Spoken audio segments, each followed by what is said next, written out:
My hypothesis was that there's no way an EV could be cheaper than a hybrid on a long distance road trip that included DC fast charging. So I'm back home in Charlottetown and I actually surprised myself. My hypothesis was that there's no way an EV could be cheaper than a hybrid on a long distance road trip that included DC fast charging. Here's the results. So, what actually ended up happening was in our Ford Pass app, we can completely see all of the trips that we have here. The last trip at the very top, which is 47 kilowatts, was what I put back into the battery to get back to 80%. That is not included in our road trip. What is included is the first trip from home where I put 34 kilowatt hours into the battery, which topped it up to 100% before we left. You can also see that aside from the Ford Pass app, I use the Electrify Canada network, and they also have the summary of the DC fast charging trips, which leads me to the graph. As part of that trip and the graph, you can see here the location.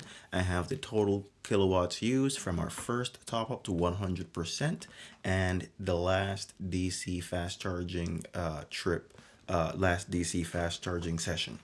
All of that totaled to 180 kilowatt hours was onboarded.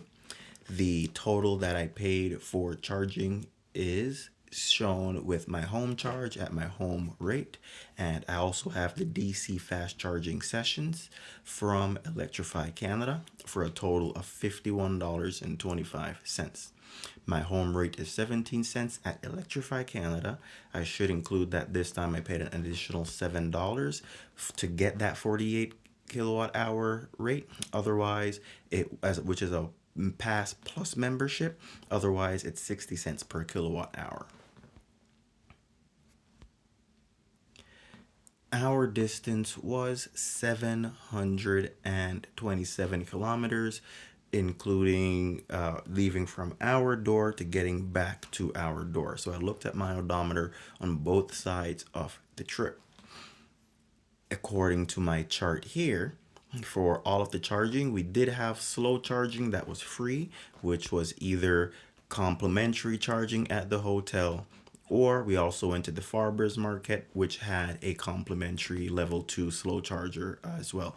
A level 2, not a level 1 charger. So I was getting 5 or 6 kilowatts per hour from those chargers. My home charger, which was 34% of the energy used for this trip, but the majority did come from the DC charging sessions at Electrify Canada, which was a total of 55 minutes overall. That was divided into 3 separate sessions of 25 minutes, 20 minutes, and 10 minutes. So, given the distance that we traveled, put into my calculator, and we adjusted the rate to include the free charger. So overall, that 27 cents per kilowatt hour is the result of the complimentary charger and the aggregate of the Electrify Canada charger, which would be what is this overall trip summary rate, which is equal, which you can think of as both the private sector with Electrify Canada, and I'm sure the hotel got government rebates to install their charger and to be able to offer it to me as complimentary charging. The hotel did not necessarily have to think too long about it's not a hard decision for them if it means that somebody else is coming through the door to come and stay at that hotel. That complimentary charging there compared to when they have pool heaters and they have all the clothes that they're washing and just running a hotel, a level 2 charger, which is barely more than the heat on for another room, they get to make that money back. So that is why the hotels would offer that amount of free charging, as well as the other government incentives when you go to other public places where you can get free charging. So I was able to use free charging along with that. So my adjusted rate was 27 cents per kilowatt hour, and you say we got to use all our gas in Nova Scotia at this time. It's $164 per 100 liters, or $1.64 Canadian per liter.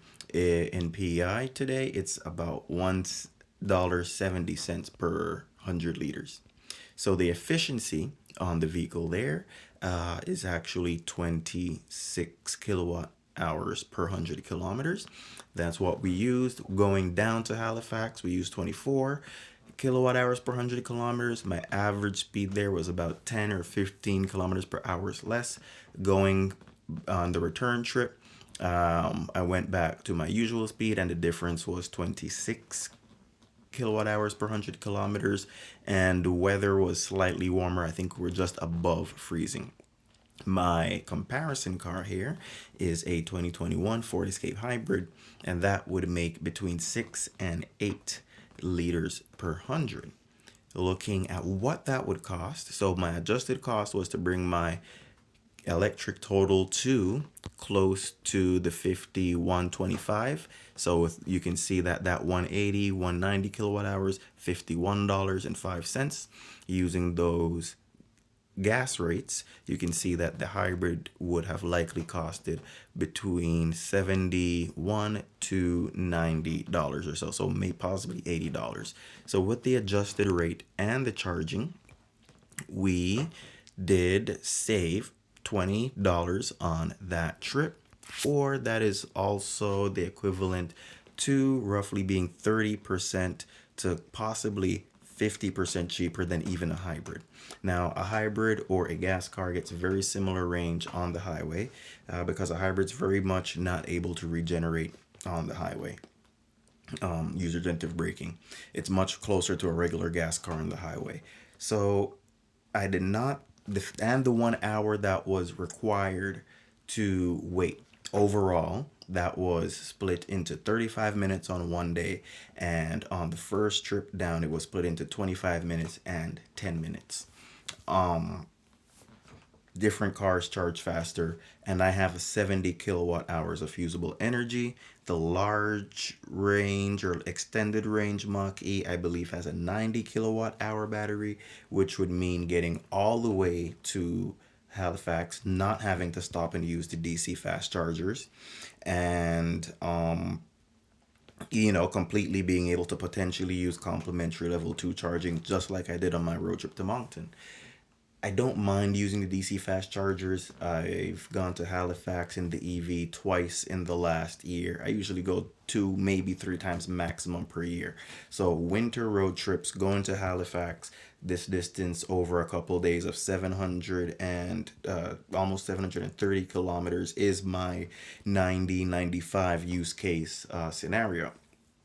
This distance and needing to stop and needing to DC fast charge, knowing that it currently is a little bit cheaper, even, and on those trips where this charging is split up, it's not that laborious. You do get to stretch your legs. If you're not interested in waiting, you can get longer range EVs or even ones that top up faster. The maximum rate that I was able to see on mine, which I covered in the last video, was the full 150 kilowatt hours. But on the other trips, I was only able to get up to, is it 120 or 115? Either way, that is waiting that you still have to do, but that short wait is still cheaper, which is appreciated. What else can I say? And in the future, with with more EVs that are going to be able to charge faster, with more improvements in battery technology, these things are just going to catch up to gas and likely surpass them. So until the next time, let's stay connected.